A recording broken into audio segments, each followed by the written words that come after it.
ইসলামপুর কিষাণ কংগ্রেসের পক্ষ থেকে একটি স্মারকলিপি প্রদান করা হয় মহকুমা শাসকের কাছে। ডাঙ্গাপাড়া নদীর ঘাট থেকে মিছিল শুরু হয়। সেই মিছিল এসডিও অফিস পর্যন্ত আসে। দীর্ঘদিন ধরে ওই এলাকায় দোলনচা নদীর বাঁশের সাঁকো দিয়ে মানুষ যাতায়াত করে, তাই ওই নদীর ওপর দীর্ঘদিন ধরে দাবি ওই বাঁশের সাঁকোর পরিবর্তে স্থায়ী সেতু নির্মাণ করতে হবে। কংগ্রেসের পক্ষ থেকে আজ একটি বৃক্ষরলী করে মহকুমা শাসকের দপ্তরে আসে এবং এরপরে কংগ্রেস নেতৃত্ব মহকুমা শাসকের কাছে ডেপুটেশন প্রদান করে। Bureau report, big news Bangla. মানে কিষাণ কংগ্রেসের সভাপতি আমি ইসলাম ব্লকের। আমাদের কিষাণ কংগ্রেসের পক্ষ থেকেই আজকে ডেপুটেশন দেওয়া হলো। আপনাদের দাবি কি ছিল?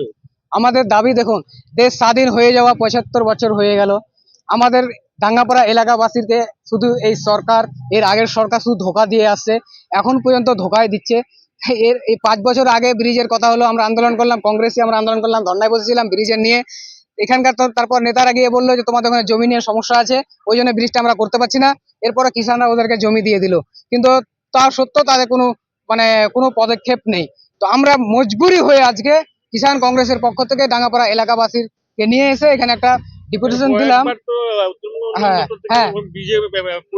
হ্যাঁ, উত্তরবঙ্গ থেকে উন্নয়ন দপ্তর যে উদয়ন গোসাই এসেছিলেন, উনি বললেন যে ফেব্রুয়ারি 2025 মার্চ এপ্রিল মাসে আপনাদের এখানে কাজ শুরু করে দেবো। তার তবু সত্য কোনো কাজ শুরু হয়নি, কিন্তু এখন বুঝতে পারছি উনি আমাদেরকে এপ্রিল ফুল দিয়ে গেছে। আজকে আপনারা কোথা থেকে এই মিছিল করে এসে? আমরা ডাঙ্গাপাড়া নদীর ঘাট থেকে পদযাত্রা করে এখানে এসে ডেপুটেশন দিলাম। আর আরেকটা কথা বলতে চাই আমি মাননীয় করিম চৌধুরী সাহেবকে, আপনি যে ডাঙ্গাপাড়া এলাকাবাসীকে এতদিন থেকে ঠকিয়ে আসছেন, আর এখন যে এত বড় একটা বেমানি করলেন, আপনাকে কিন্তু 26 এর বেমানি প্রতিশোধ ডাঙ্গাপাড়া এলাকাবাসী আপনাকে দেখিয়ে দিবে। ডাঙ্গাপাড়া এলাকাবাসী চাইলে আপনাকে সিটে রাখতে পারে, আবার চাইলে আবার সিট থেকে আপনাকে উঠে ফেলে দিতে পারে, কিন্তু এখানে আমাদের বিধায়কের পরে উন্নয়ন মন্ত্রী এসে যে আমাদের ডাঙ্গাপাড়া এলাকাবাসী এত বড় একটা ঝুট মিথ্যাবাদী উনি মন্ত্রী আমাদের বলে গেলেন, যেখানে আপনাদের ডাঙ্গাপাড়া সমস্ত কাজ হয়ে গেছে, ডিপিআর হয়ে গেছে, স্যাংশনে পাঠানো হয়েছে। গোলাম বরাবরী সাহেব বলেন ডিপিআর স্যাংশন সবকিছু হয়ে গেছে, শুধু সময়ের অপেক্ষা, কাম শুরু হয়ে যাবে। কিন্তু কষ্টের বিষয়, এখন মেয়রের কাছ থেকে আমরা সত্যি কথা পেলাম, আমাদের কোনো কাজ হয়নি, এখনো ফাইল আমার পড়ে আছে। পরবর্তীতে আমি আমাদের এমএলএ সাহেবকে চ্যালেঞ্জ করছি, এবং আমাদের রাজ্যের, আমাদের যে জেলার যে আমাদের আছে জেলা সভাপতি আমাদের কানাইল আগরওয়াল, এরা দুটাকে আমরা চ্যালেঞ্জ করছি, 15 দিনের মধ্যে যদি আমাদের ডাঙ্গাপাড়া এলাকায় ব্রিজের কাজ না শুরু করতে পারে, তো আমাদের সিনিয়রদের নিয়ে, লিডারদের নিয়ে পুরো রাজ্যে আমরা এই ডাঙ্গাপাড়া ব্রিজে আমাদের সবাই উঠাবো, আওয়াজ তুলবো এবং হাঙ্গামা চালু করে দেবো। আমাদের এলাকার লোককে নিয়ে, সবাইকে নিয়ে আমরা একত্রিত হয়ে আমরা সবাই তার বিরুদ্ধে আমরা আন্দোলন করবো আমাদের ডাঙ্গাপাড়া এলাকাবাসীর জন্য। কারণ আমার নাম জাহিদুল ইসলাম, আমরা যেখানে অন্যায় হোক, যেখানে অন্যায় সেখানে আমরা আছি, যেখানে অন্যায় ন্যায় বিচার থেকে ওদের অধিকার পাচ্ছে না যেখানকার এলাকার, সেখানে কংগ্রেস লড়ছে এবং লড়বে, আগামী তো লড়তেই থাকবে। আমরা ডাঙ্গাপাড়া এলাকাবাসী এটা আমরা বলতে চাই যে আপনাদের সাথে কংগ্রেস আছে, ছিল এবং থাকবে। আপনারা নিশ্চয় থাকুন, আপনাদের হয়ে কংগ্রেসের ঝান্ডা নিয়ে আমরা পুরো রাজ্য কাঁপিয়ে দেবো ডাঙ্গাপাড়া এলাকা ব্রিজের জন্য। আমার নাম জাহিদুল ইসলাম, ইসলামপুর ব্লক কংগ্রেসের কিষাণ কংগ্রেসের সভাপতি। দেখুন, আজকে আমাদের দীর্ঘদিনের দাবি একটা রয়েছে, শুধু আজকে নয়, ভারতবর্ষ যতদিন পর্যন্ত স্বাধীন হয়েছে, কিন্তু ডাঙ্গাপাড়া যে এলাকা, ইসলামপুর ব্লক, মাটিগুন্ডা 1, মাটিগুন্ডা 2 দুইটি আন্ডারে পড়ে, যেটা ডাঙ্গাপাড়া দলনচা ব্রিজ বলে। সেই ডাঙ্গাপাড়া দলনচা ব্রিজ যতদিন পর্যন্ত স্বাধীন হয়েছে ভারতবর্ষ, আজকেও এই ডাঙ্গাপাড়া এলাকার মানুষ স্বাধীন থেকে বঞ্চিত রয়েছে। কারণ যে অনেক অনেক জায়গায় ডাঙ্গাপাড়ার মতো কত বড় বড় ব্রিজ হয়ে গেছে, কিন্তু ডাঙ্গাপাড়া ব্রিজ আজও হচ্ছে না।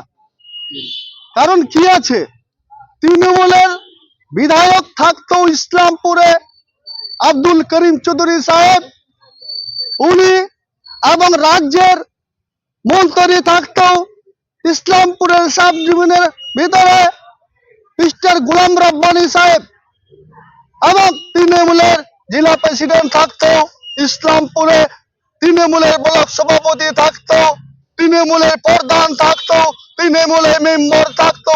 কেন আজ পর্যন্ত ডাঙ্গাপাড়া ব্রিজ, দলনচার ব্রিজ হবে না? আমি প্রশ্ন করতে চাই, যে জনগণের কথা মতো ইসলামপুরের বিধায়ককে আব্দুল করিম চৌধুরী সাহেবকে আপনি এই ব্রিজের দাবি কেন রাখছেন না বিধান ভবনে? আপনি ইসলামপুরের এমএলএ, তাই নিয়ে আমরা আজকে এসডিও ম্যাডামের কাছে রিপুটেশন দিতে আসছিলাম। আর একটা আরো আমাদের মুদ্রা, যেটা কিষাণ মান্ডি এত দালালি চক্রান্ত করে রেখেছে, তার কুণ্ডলে 8 কেজি 10 কেজি করে ধান কাটে। কেন এটা চুপ করে বসে আছে কেন তৃণমূলের নেতাটা? আমি ফুড সাপ্লাই অফিসে রিপোর্টেশন দিলাম, আজকে এইচটি অফিসের কাছেও রিপোর্টেশন দিলাম। এই দুটি কারণে, একটা দলঞ্চা নদী এবং একটা কিষাণ মান্ডিতে, যে ইসলামপুরে কিষাণ মান্ডি রয়েছে আমাদের, সেই কিষাণ মান্ডি 10 থেকে 12 কেজি ধান কাটছে। এসডিও ম্যাডাম কি বললেন এসডিও ম্যাডাম? ব্রিজ নিয়ে এসডিও ম্যাডাম বলল যে এই ব্রিজের কথা এখনো কোনো কিছু হয়নি, না ফাইন্যান্সে পৌঁছাচ্ছে না কোনো কিছু হয়েছে। ব্রিজের ফাইল পৌঁছাইছিল লবান্নে পৌঁছাইছিল, কিন্তু কোনো কিছু কাজ এখন পর্যন্ত হয়নি। আর তৃণমূলের নেতারা যে এত ঘটা করে এখানে যে উদ্বোধন করছে এই পাবলিক হলটা, সেই সময় তো সবাই বলে গেল যে ওটা হয়ে যাবে কয়েকদিনের মধ্যে।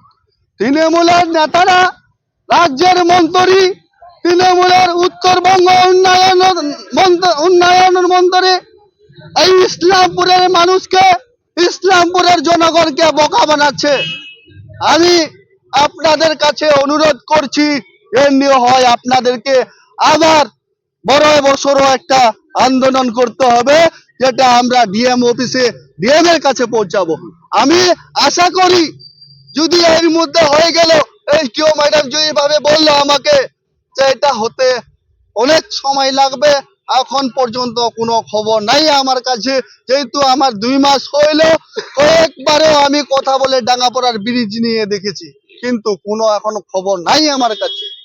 এখন আপনাদের পরবর্তী পদক্ষেপ কি হবে ব্রিজ নিয়ে? পরবর্তী ব্রিজ নিয়ে বড় সড়ো একটা পদক্ষেপ হবে, যেটা ডিএম অফিস, আমরা ডিএম কে ঘেরাও করব।